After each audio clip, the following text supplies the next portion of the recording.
ನಮಸ್ತೆ ಎಲ್ಲರಿಗೂ. ಸರ್ಕಾರಿ ಹಿರಿಯ ಪ್ರಾಥಮಿಕ ಶಾಲೆ ಅರಳಿಹಳ್ಳಿ ಕನ್ನಡ ಭಾಷಾ ವಿಷಯಕ್ಕೆ ಸಂಬಂಧಿಸಿದಂತೆ ಕಲಿಕಾ ಪ್ರದರ್ಶನ ಪಾಠ 1 ಒಟ್ಟಿಗೆ ಬಾಳುವ ಆನಂದ. ಚಟುವಟಿಕೆ ಅಲ್ಲ, ಇಲ್ಲಿ ಒಂದು ಚಟುವಟಿಕೆ ಐತೆ ಸರ್. ಆ ಚಟುವಟಿಕೆ ಇಲ್ಲ ಐತೆ ನೋಡಿ. ಆ ಚಟುವಟಿಕೆ 1 ಪದ ನಿಮ್ಮದು, ಅರ್ಥ ನಮ್ಮದು. ಈ ಪದ ನೀವು ಯಾವ್ದಾರ ಕೇಳಿ ಸರ್. ಕಂಟಕ ಅಂದ್ರೆ ನಮ್ಮ ಕೇಡು ವಿಪತ್ತು. Very good. ಜಗಳ ಅಂದ್ರೆ ಕಲಹ. ಜಂಬ ಅಂದ್ರೆ ಆಡಂಬರ, ಗರ್ವ, ಸೊಕ್ಕು. ಹೌದಾ? ನೇಗಿಲು ಅಂದ್ರೆ ಭೂಮಿಯನ್ನು ಎತ್ತುಗಳಿಂದ ಉಳುಮೆ ಮಾಡಬಹುದು ಅಥವಾ ಟ್ರ್ಯಾಕ್ಟರ್ಗಳಿಂದ ಕೂಡ ಉಳುಮೆಯನ್ನು ಮಾಡಬಹುದು. ನೇಗಿಲಿದ್ರೆ ಮಾತ್ರ ನಾವು ಭೂಮಿಯನ್ನು ಉಳುಮೆ ಮಾಡಲಿಕ್ಕೆ ಬರ್ತದೆ. ನೀನು ಹೇಳಮ್ಮ, ರೈತ ಅಂದ್ರೆ ಏನು? ಬೇಸಾಯ ಮಾಡುವವರು, ಹೊಲದಲ್ಲಿ ಕೃಷಿಯನ್ನು ಮಾಡುವವರನ್ನು ನಾವು ರೈತ ಅಂತ. ವಿಭೂತಿ ಅಂದ್ರೆ ಭಸ್ಮ. ನಾವು ಭಸ್ಮನ ಎಲ್ಲಿ ಹಚ್ಕೊಳ್ತೀವಿ? ವಿಭೂತಿಯನ್ನು ನಾವೆಲ್ಲ ಹಚ್ಕೊಳ್ತೀವಿ? ಹಣೆಗೆ ಹಚ್ಕೊಳ್ತೀವಿ. ನಾವು ಬೆಳಗ್ಗೆ ಎದ್ದ ತಕ್ಷಣ ಮುಖ ತೊಳ್ಕೊಂಡು ವಿಭೂತಿಯನ್ನು ಎಲ್ಲಿ ಹಚ್ಕೊಳ್ತೀವಿ? ಹಣೆಗೆ ಹಚ್ಕೊಳ್ತೀವಿ. ಇಕ್ಕಿ ಅಂದ್ರೆ ಮೊಲ ಅಲ್ಲ, ಮೂಲ ಅಲ್ಲ, ಮೊಲ. ಹಿಕ್ಕೆ ಅಂತಂದ್ರೆ ಹಕ್ಕಿಗಳ ಇಕ್ಕೆ, ಮೊಲ. Right, very good. ಮರ ಅಂದ್ರೆ ಏನಪ್ಪ? ಸೂಪರ್. ಅವ್ರ ಚಟುವಟಿಕೆ ಅಲ್ಲೇ ಐತೆ ಸರ್. ಅವ್ರ ಚಟುವಟಿಕೆ ಆದ್ರೆ ನಿಮ್ಮ ಪದಕ್ಕೊಂದು ನನ್ನ ವಾಕ್ಯ. ಒಂದು ವಾಕ್ಯ ಹೇಳ್ಬೇಕು ನೀವು. ನೀವು ಯಾವ್ದಾರು ಸೂಚಿಸಿ ಸರ್. ಮರದ ಬಗ್ಗೆ ನೀನು ಒಂದು ವಿಷಯ ಸ್ಟಾರ್ಟ್ ಅಪ್ ಎದ್ದು ಹೇಳು. ನಮ್ಮ ಶಾಲೆಯಲ್ಲಿ ತುಂಬಾ ಮರ ಇದೆ. ನಮ್ಮ ಶಾಲೆಯಲ್ಲಿ ತುಂಬಾ ಮರ ಇದೆ. ತುಂಬಾ ಮರ ಇದೆ ಅಂದ್ರೆ ಹೆಚ್ಚಾಗಿ ಮರಗಳು. ತುಂಬಾ ಅಂದ್ರೆ ಮರಗಳು ಬರಬಹುದು. ಹೆಚ್ಚಿದಾವೆ. ಒಂದು ಮರ ಅಂದ್ರೆ ಒಂದಾಯ್ತು, ಮರಗಳು ಅಂದ್ರೆ ಎರಡಾಯ್ತು. ಅಲ್ಲಿ ಒಂದಕ್ಕಿಂತ ಹೆಚ್ಚು ನಾವು ಏಕವಚನ ಅಂತ ಕರಿತೀವಿ, ಎರಡು ಇರೋದಕ್ಕೆ ನಾವು ಬಹುವಚನ ಅಂತ ಕರಿತೀವಿ. ಯಾವುದೇ ವಸ್ತು ಮರ ಹೇಳು. ಒಂದು ವಾಕ್ಯ ರಚನೆ ಮಾಡು. ವಾಕ್ಯ ರಚನೆ ಮಾಡು. ನಾನು ನಮ್ಮ ಶಾಲೆಯಲ್ಲಿ ಆನಂದವಾಗಿ ಆಟವನ್ನು ಆಡಿದೆನು, ಊಟವನ್ನು ಮಾಡಿದೆನು. ನಾನು ಆನಂದದಿಂದಿದ್ದೇನೆ. ನಮ್ಮ ಕುಟುಂಬದಲ್ಲಿ ನಾನು ರೈತ ಅಂದ್ರೆ ನಾನು ಬಸ್ಸುವಾಗ ಹೋಗುವ ರೈತ ಇದ್ದನಾ? ಹೆಸರು ಅಂದ್ರೆ ನನ್ನ ಹೆಸರು ಲೋಕೇಶ್. Very good. ನಿನ್ನ ಹೆಸರು ಲೋಕೇಶ್. ನೀನಪ್ಪ ಅಮ್ಮ. ಯಾವ್ದಾರ ಕೇಳಿ ಸರ್, ಯಾವ್ದಾರ ಕೇಳ್ರಿ. ನಡು ನೀವ್ ಹೇಳ್ರಿ. ನಮ್ಮ ಊರಿನಲ್ಲಿ ಜನ ಬಹಳಷ್ಟು ಒಳ್ಳೆಯವರಿದ್ದಾರೆ. Very good. ನೀನೇನಪ್ಪ? ಮಕ್ಕಳು ಅಂದ್ರೆ ಏನು? ಹೇಳು ಹೇಳು. Very good. ಗುಡ್. ಕೋಪ ಅಂದ್ರೆ ನೀನೇನಪ್ಪ? ಬಸ್ಸಿನಲ್ಲಿ ಹೋಗುವಾಗ ಕೋಪವಾಗಿ ಇದ್ದರು ಜನರು. ಯಾಕೆ ಕೋಪ ಇದ್ರು? ಬಸ್ನಲ್ಲಿ ಹೋಗುವಾಗ ಕೋಪ ಇದ್ರು ಅಂದ್ರೆ ಯಾಕೆ ಕಂಡಕ್ಟರ್ ಕೂಡ ಜಗಳ ಆಡಿದ್ರು? ಜನರ ಜೊತೆ ಬಸ್ ನಿಂತಿದ್ರು. ಕಲ್ಲು. ನಮ್ಮ ಶಾಲೆಯಲ್ಲಿ ತುಂಬಾ ಕಲ್ಲು ಇದೆ. ಕಲ್ಲುಗಳಿದ್ದವು. ಏನ್ ಮಾಡ್ತೀವಿ? ಅವನೇನ್ ಮಾಡಿದ್ರಿ ನೀವು? ನಿನ್ನೆ ನಾವು JCB ಯಂತ್ರದಿಂದ ನಮ್ಮ ಶಾಲಾ ಆವರಣದಲ್ಲಿರ್ತಕ್ಕಂಥ ಕಲ್ಲುಗಳನ್ನೆಲ್ಲ ಸ್ವಚ್ಛ ಮಾಡಿದೆವು. ಅದೇ ನೋಡಿ, ನಿಮ್ಮ ಶಿಕ್ಷಕರಿಗೆಲ್ಲ ಎಷ್ಟು. ಅಮ್ಮ ಅಂದ್ರೆ ಏನಪ್ಪ? ನಮ್ಮ ಅಮ್ಮ ಮನೆಯಲ್ಲಿ ಕೆಲಸ ಮಾಡುತ್ತಾರೆ. Very good. ನಾನು ನಮ್ಮ ಅಮ್ಮನನ್ನು ಪ್ರೀತಿಸುತ್ತೇನೆ. ನಾನು ನಮ್ಮ ಅಮ್ಮನ ನನಗೆ ಬಹಳ ಮುದ್ದನ್ನ ಮಾಡುತ್ತೇನೆ. ಅವರೆಲ್ಲ ಅಮ್ಮನ ಮುದ್ದು ಮಾಡ್ತಿರ್ತೀನಲ್ಲ. Very good. ಚಟುವಟಿಕೆ ನೆಕ್ಸ್ಟ್ ಮೂರನೇ. ಓದುವೇನೋ, ಅರ್ಥ ಹೇಳುವೇನು. Very good. ಹೇಳ.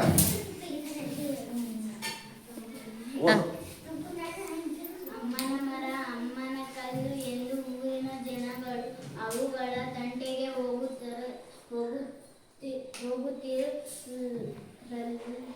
ಏನು ಅರ್ಥ ಹೇಳು. ಹೇಳು. ಅದು ಅಮ್ಮನ ಮರ, ಅದು ಅಮ್ಮನ ಕಲ್ಲು. ಜನಗಳು, ಊರಿನ ಜನಗಳು ತಂಟೆಗೆ ಹೋಗುತ್ತಿರಲಿಲ್ಲ. ಅದು ಅಮ್ಮನ ಕಲ್ಲು ಅಂದ್ರೆ. ಅಮ್ಮ ಅಂದ್ರೆ ಯಾರು ಅನ್ಕೊಂಡಿದ್ರು ಜನ? ಅಮ್ಮ ಅಂದ್ರೆ ಯಾರು ಅನ್ಕೊಂಡಿದ್ರು? ದೇವರ ಮರ ಅಮ್ಮ ಅನ್ಕೊಂಡಿದ್ರು. ಹೌದಾ? ನೀನ್ ಹೇಳ. ಟ್ರೈ ಮಾಡ್ಬೇಕು ಸುಷ್ಮಿತಾ. ಏನು ಭಯ ಪಡ್ಬೇಡ. ಯಾಕೆ ಓದಿದ್ದ ಅರ್ಥ ಹೇಳಿ ನೀನು ಬೇಕಾದ್ರೆ. ನೀನ್ ಹೇಳ್ತೀನವ. ಸಾರಿ. 4ನೇ ಚಟುವಟಿಕೆ ಸಾರ. ಸಾರ ಸಾರ ತಿಳಿಯೋಣ. ಹೇಳ. ನೀನು ಏನ್ ಹೇಳ್ತೀವಿ? ಹೇಗೆ ಏನು? ಅದರ ಕೆಳಗೆ ಒಂದು ಗುಂಡಿನೆಯ ಕಲ್ಲು ಬಂದು ನಿಂತುಕೊಂಡಿತು. ಅದ್ರದ್ದು ಏನು ಸಾರ ಹೇಳು. ಒಂದು ಪೂರ್ತಿ ಪ್ಯಾರಾಗ್ರಾಫಿನ ಸಾರ ಹೇಳ್ತೀರಾ? ಹೇಳ. ಹ್ಞೂ ಆಕೆ ಹೇಳಿ, ಆಕೆ ಹೇಳಿದ್ಲಲ್ಲ, ಓದಿದ್ಲ ಆಕೆ. ನೀವು ಓದಿದ್ದಲ್ಲ, ಅದ್ರ ಅರ್ಥ ಏನು ಹೇಳಿ. ಹೇಗೆ ಹ್ಞೂ ಬೇವಿನ ಮರದ ಕೆಳಗೆ ಗುಂಡಿನ ಕಲ್ಲು ಬಂದು ನಿಂತುಕೊಂಡಿತು. ಅದರ ಅರ್ಥ ಓಕೆ. ಒಟ್ಟು ಪೂರ್ತಿ ಪ್ಯಾರಾಗ್ರಾಫಿಂದು ಅಥವಾ ಕಥೆದು ಹೇಳ್ತೀಯಾ ಪೂರ್ತಿ? ಅದು ಒಂದು ಪಾಠದ್ದು ಹೇಳ್ತೀಯಾ ಸುಪ್ರೀತ ನೀನು? ಪೂರ್ತಿ ಪಾಠದ ಸಾರ ಹೇಳ್ತೀಯಾ? ಕಥೆ ಹೇಳ್ತೆ ಎಲ್ಲ ಪಾಠದ್ದು. ಹೇಳು. ಒಂದು ಊರಲ್ಲಿ ಒಬ್ಬ ರೈತ ಇದ್ದ. ಅವನ ಹತ್ರ ಒಂದು ದೊಡ್ಡದು ಹೊಲ ಇತ್ತು. ಗುಡ್. ಆ ಹೊಲದಲ್ಲಿ ಒಂದು ಬೇವಿನ ಮರ ಇತ್ತು. ಆ ಬೇವಿನ ಮರದ ಕೆಳಗೆ ಒಂದು ಗುಂಡನೆ ಕಲ್ಲು ಬಂದು ನಿಂತುಕೊಂಡಿತು. ಈ ಮರದ ಮೇಲೆ ಕುಳಿತಿದ್ದ ಪಕ್ಷಿಗಳು ಕಲ್ಲಿನ ಮೇಲೆ ಹಿಕ್ಕೆ ಹಾಕಿ ಹಾಕಿ ಆ ಕಲ್ಲು ಬೆಳ್ಳಗೆ ವಿಭೂತಿ ಬಳಿದಂತೆ ಕಾಣಿಸುತ್ತಿತ್ತು. ಆವಾಗ ಜನಗಳು ನೋಡಿ ಆ ಕಲ್ಲನ್ನು, ಇದು ಅಮ್ಮನ ಕಲ್ಲು, ಇದರ ತಂಟೆಗೆ ಹೋಗಬಾರದು, ಇದನ್ನು ದಿನ ಪೂಜಿಸೋಣ ಎಂದು ಊರಿನ ಜನರು ಹೇಳಿದರು. ಮರವನ್ನು ನೋಡಿದರು. ಆ ಮರವನ್ನು ನೋಡಿದಾಗ ಇದು ಅಮ್ಮನ ಮರ, ಇದು ಅಮ್ಮನ ಕಲ್ಲು, ಇವುಗಳ ತಂಟೆಗೆ ಯಾರು ಹೋಗಬಾರದು ಎಂದು ಊರಿನ ಜನರು ಹೇಳುತ್ತಿದ್ದರು. ಒಂದು ದಿನ ಈ ಬೇವಿನ ಮರ ಕಲ್ಲನ್ನು ಹೇಳಿ, ನನ್ನಿಂದ ನಿನಗೆ ಹೆಸರು ಬಂದಿದೆ ಅಂತ ಬೇವಿನ ಮರ ಹೇಳಿತು. ಇಲ್ಲ ನನ್ನ ಕಲ್ಲು ಹೇಳಿತು, ನನ್ನಿಂದ ನಿನಗೆ ಹೆಸರು ಬಂದಿದೆ, ಅದಕ್ಕೆ ನನ್ನನ್ನು ಅಮ್ಮನ ಕಲ್ಲು ಎಂದು ಊರಿನ ಜನರು ಕರೆಯುತ್ತಿದ್ದಾಗ ನನ್ನಿಂದ ನಿನಗೆ ಅಮ್ಮನ ಮರ ಎಂದು ಹೆಸರು ಬಂದಿದೆ ಅಂತ ಕಲ್ಲು ಹೇಳಿತು. ಆಗ ಕಲ್ಲು ಕೋಪದಿಂದ ಬೇವಿನ ಮರದಿಂದ ಉಳ್ಳಿ ದೂರ ಹೋಗಿ ಕುಳಿತುಕೊಂಡಿತು. ಒಂದು ದಿನ ಈ ರೈತ ತನ್ನ ಮಕ್ಕಳ ಜೊತೆ ಬಂದಿದ್ದಾಗ ಈ ಮರವನ್ನು ನೋಡಿದನು. ಈ ಮಕ್ಕಳೇ ನೋಡಿ, ಈ ಮರ ತುಂಬಾ ದೊಡ್ಡದಾಗಿದೆ, ಇದನ್ನು ಕಡಿಸಿ ನೇಗಿಲು ಚಕ್ರ ಮಾಡಿಸಿ ನಾಳೆ ಈ ಮರ ಕಡೆಯವರನ್ನ ಕರೆಯೋಣ ಎಂದು ಹೇಳಿದನು ರೈತ ತನ್ನ ಮಕ್ಕಳಿಗೆ. ಕಲ್ಲನ್ನು ನೋಡಿ ಮಕ್ಕಳೇ, ಈ ಕಲ್ಲು ತುಂಬಾ ದೊಡ್ಡದಾಗಿದೆ, ಇದನ್ನು ನಾಳೆ ನೇಗಿಲು ಮಾಡಿ ಹೊಡೆಸಿ. ನೇಗಿಲು ಅಲ್ಲದು ಏನು ಮಾಡೋದು? ಹೊಡೆಸು ಕಲ್ಲು ಹೊಡೆಯೋರ್ನ ಕಳಿಸಿ ಹೊಡಿಸಿ ನೇಗಿಲು ಚಕ್ರ ಮಾಡಿಸಿ. ನೇಗಿಲು ಚಕ್ರ ಅಲ್ಲ, ನೇಗಿಲ ಮೇಲೆ ಇಡ್ಲಿಕ್ಕೆ ಬರ್ತದೆ. ನೇಗಿಲ ಮೇಲೆ ಇಡ್ಲಿಕ್ಕೆ ಬರ್ತದೆ, ಈ ಮನೆ ಕಟ್ಟಕ್ಕೆ ಮಾಡಕ್ಕೆ ಬರ್ತದೆ ಅಂತ ಈ ರೈತ ತನ್ನ ಮಕ್ಕಳಿಗೆ ಹೇಳಿದನು. ಆಗ ಮರ ಕೇಳಿಸಿಕೊಂಡು ಮರ ಮತ್ತು ಕಲ್ಲು ಭಯಗೊಂಡರು. ನಡೆದುಕೊಂಡು ರೈತ ಹೊಲದಿಂದ ಹೋಗೋದನ್ನೇ ಕಾಯ್ತಿದ್ರು. ಆಗ ರೈತ ಹೋದಾಗ ಅವರು ಮರ ಕರೀತು ಈ ಕಲ್ಲನ್ನು, ಬಾ ಬೇಗ ಬಾ ಅಂತ ಕರೀದಾಗ ಮರ ಹೇಳಿತು ಬರಲ್ಲ ಎಂದು ಕಲ್ಲು ಹೇಳಿತು. ಬರಲ್ಲ ಅಂತ ಹೇಳಿ ಕಲ್ಲು ಉಳ್ಳಿ ತನ್ನ ಜಾಗದಲ್ಲಿ ಹೋಗಿ ನಿಂತುಕೊಂಡಿತು. ಒಂದು ದಿನ ಮತ್ತೆ ಏನಾದ್ರು ಅವರು? ಮತ್ತೆ ಪುನಃ ಗೆಳೆಯರಾದರು. ಮರುದಿನ ಈ ಮರ ಕಡೆಯವರು ಬಂದ್ರು. ಇದು ಅಮ್ಮನ ಮರ, ದಿನ ಕುಡಿಯೋದು ಬೇಡ, ಇದು ದೇವರು ಅಂತ ದಿನವರು ಪೂಜಿಸ್ತಾ ಇರೋಂತ, ನಾವು ಹೊರತು ಬಿಡೋಣ ಅಂತ ಈ ಮರ ಕಡೆಯವರು ಹೊರತು ಬಿಟ್ಟರು. ಈ ಕಲ್ಲು ಹೊಡೆಯವರು ಬಂದರು. ಇದು ಅಮ್ಮನ ಕಲ್ಲು, ಇದು ಅಮ್ಮನ ಮರ, ಇವಳನ್ನ ಹೊಡೆದು ಬೇಡ, ಇದು ದೇವರು, ಇದು ಅಮ್ಮನ ಮರ, ಅಮ್ಮನ ಕಲ್ಲು ಎಂದು ಬೇಡ ಎಂದು ಹೊರಟು ಹೋದರು. ಈ ಕಥೆಯ ನೀತಿ ಅಂದರೆ ಒಟ್ಟಾಗಿ ಬಾಳದಲ್ಲಿ ಈ ಸುಖವಿದೆ, ಸುಖವಿದೆ, ಆನಂದವಿದೆ. ಸೂಪರ್. ನೋಡ್ರಿ ನಿನ್ನ ಹೆಸರೇನಮ್ಮ? ಸುಪ್ರೀತ. ನೋಡ್ರಿ ಈಗ ಎಷ್ಟು ಆಳವಾಗಿ ಅಧ್ಯಯನ ಮಾಡಿ ಮನನ ಮಾಡಿಕೊಂಡು ಇಷ್ಟು ಮಂದಿ ಎದುರಿಗೆ ಹೇಳ್ತಾಳಲ್ಲ, ಅದು ಬಹಳ ಮುಖ್ಯ. ಯಾಕಪ್ಪ ಅಂದ್ರೆ ನಮ್ಮಂತವ್ರಿಗೆ ಕೂಡ ಒಮ್ಮೊಮ್ಮೆ ಎಷ್ಟೋ ಜನರ ಮುಂದೆ ಮಾತಾಡಕ್ ಬರಲ್ಲ, ಗೊತ್ತಾಯ್ತೋ ಇಲ್ಲ. ಚೆನ್ನಾಗಿ ಓದಮ್ಮ, ಮುಂದೆ ಚೆನ್ನಾಗಿ ಓದ್ಬೇಕಾ, ಲ್ಯಾಂಡ್ ಆಗ್ಬೇಕಾ, ಕ್ಲಾಪ್ಸ್ ಹಾಕಕ್ಕೆ.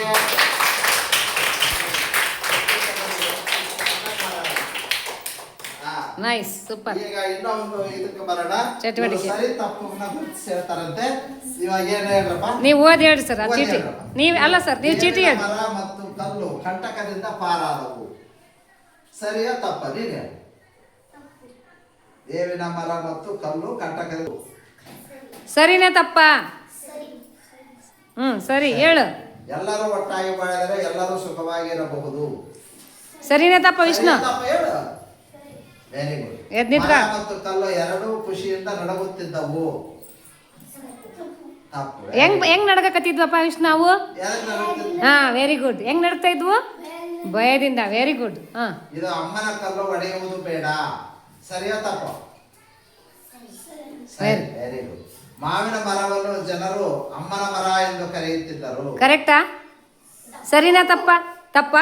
ಹಾಂ, ಯಾವ ಮರ ಕರಿತಿದ್ರು ಹಂಗಾದ್ರೆ?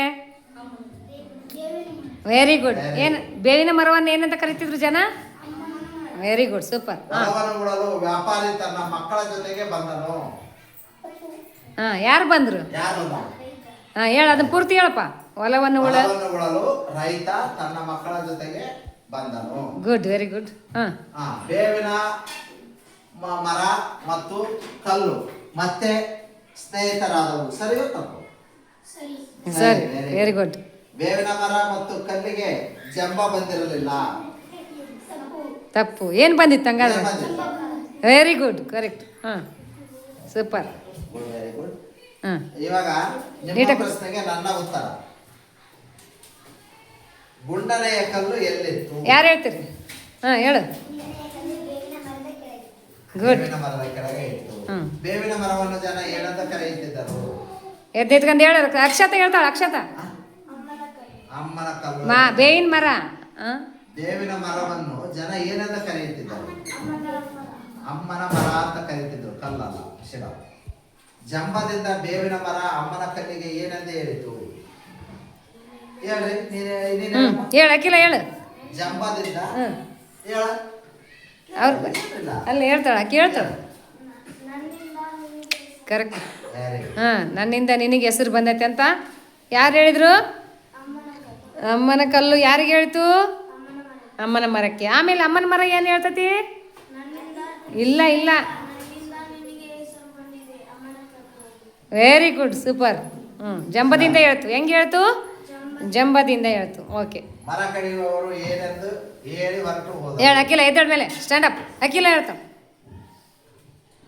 ಮರ ಕಡಿಯೋರು ಏನೆಂದು ಹೇಳಿ ಹೊರಟು ಹೋದ್ರು? ಇದು ಅಮ್ಮನ ಮರ ಕಡಿಯೋದು ಬೇಡ ಎಂದು ಹೇಳಿ ಹೊರಟು ಹೋದರು. Very good, super. ಹಾಂ, ನೆಕ್ಸ್ಟ್ ಪ್ರಶ್ನೆ ಕೇಳ್ತಾರೆ ಸರ್. ಕಲ್ಲು ಹೊಡೆಯುವವರು ಏನಂದು ಹೇಳಿ ಹೊರಟು ಹೋದರು?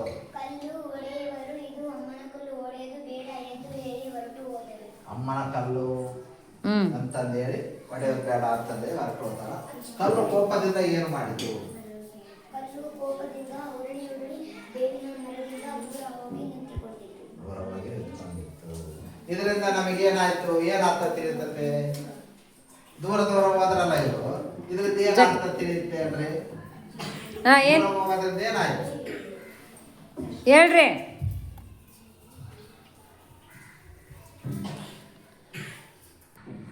ಹೇಳ್ರಿ ಸರ್, ಹೇಳ್ರಿ ಹೇಳ್ರಿ ಅದನ್ನ. ಹೇಳ್ರಿ. ಈಗ ದೂರ ದೂರ ಹೋದ್ರಿ. ದೂರ ದೂರ ಹೋಗೋದ್ರಿಂದ ಏನಾಗುತ್ತಪ್ಪ? ಹಾಂ, ಹಾ. ಏನಾಗ್ತದೆ? ನೆಕ್ಸ್ಟ್. ಮತ್ತೆ ಇನ್ನ ಏನ್ ಹೇಳಿದ್ರಿ? ಒಗ್ಗಟ್ಟಿರೋದ್ರಿಂದ ನಮ್ಗೇನು ಉಪಯೋಗ?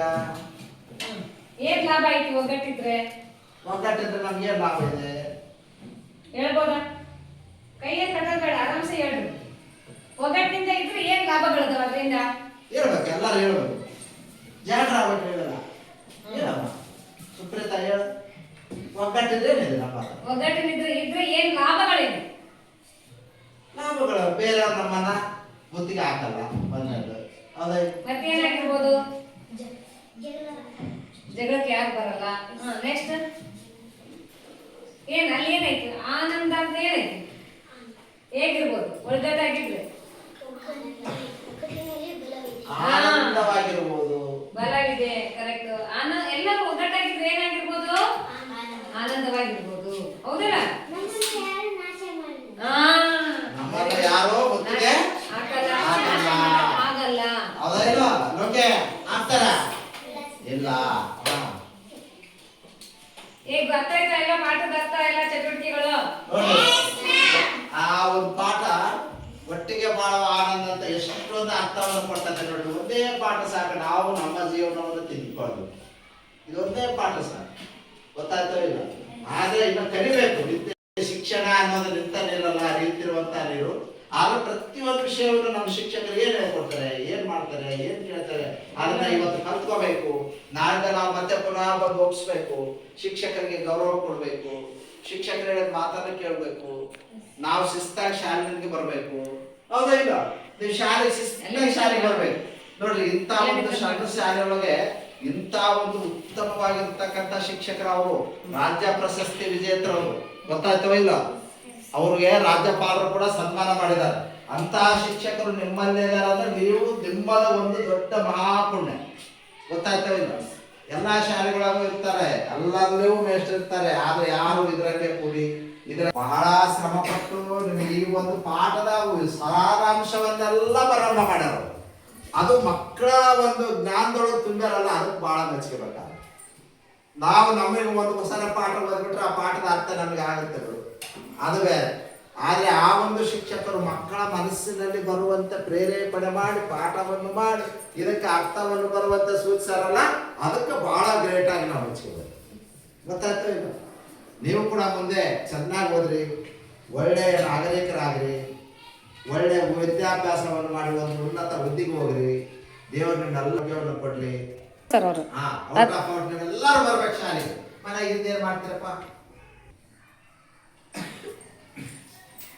ಇದುವರೆಗೂ ನಮ್ಮ ಒಂದು ಮಕ್ಕಳ ಒಂದು ಕಲಿಕಾ ಪ್ರದರ್ಶನವನ್ನು ವೀಕ್ಷಿಸಿ ಅವರಿಗೆ ಪ್ರಶ್ನೆ ಚಟುವಟಿಕೆಗಳನ್ನು ಮಾಡಲಿಕ್ಕೆ ಅವಕಾಶ ಮಾಡಿಕೊಟ್ಟು ಅವರ ಒಂದು ಉತ್ತರಗಳನ್ನು ಆಲಿಸಿ ಅವರಿಗೆ ಉತ್ತಮ ಮಾರ್ಗದರ್ಶನ ಮಾಡಿದ ನಮ್ಮ ಶಾಲೆಯ ಮುಖ್ಯ ಗುರುಗಳಾದ ಹನುಮಂತಪ್ಪ ಸರ್ ಅವರಿಗೆ ನಾವು 1 2 3 ಚಪ್ಪಾಳೆ ಮೂಲಕ ಏನು ಮಾಡೋಣ, ಧನ್ಯವಾದ ಹೇಳೋಣ. ಓಕೆ, ಇದುವರೆಗೂ ನಮಗೆ ವೀಕ್ಷಣೆ ಮಾಡಿ ಮಾರ್ಗದರ್ಶನ ಮಾಡಿದ ಸರ್ ಅವರಿಗೆ ಶಬಾಷ್ ಚಪ್ಪಾಳೆ ಮೂಲಕ ನೀವೆಲ್ಲ ಧನ್ಯವಾದ ಹೇಳಿ ಮಕ್ಕಳೇ. ಸ್ಟಾರ್ಟ್.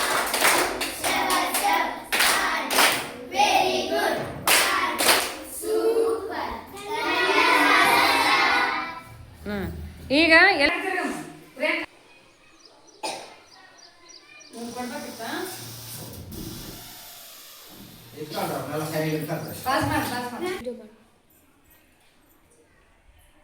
ನಾವು ಯಶಸ್ವಿಯಾಗಿ ಈ ಒಂದು ಮೊದಲನೇ ಕಲಿಕಾ ಪ್ರದರ್ಶನವನ್ನು ಮಾಡಿದ್ದೇವೆ.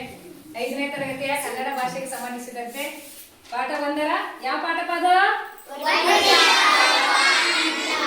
ವೆರಿ ಗುಡ್ ಮಕ್ಕಳು, ಎಲ್ಲರೂ ತುಂಬಾ ಅತ್ಯಂತ ಚಟುವಟಿಕೆಯಿಂದ ಭಾಗವಹಿಸಿ ಈ ಒಂದು ಕಲಿಕಾ ಪ್ರದರ್ಶನವನ್ನು ಯಶಸ್ವಿಗೊಳಿಸಿದ್ದಕ್ಕಾಗಿ ನಿಮಗೆ ಹಾಗೂ ನಮ್ಮ ಮುಖ್ಯ ಗುರುಗಳಿಗೆ ತುಂಬಾ ಧನ್ಯವಾದಗಳು. ಓಕೆ, ಅದು ಬೋರ್ಡ್ ಒಂದು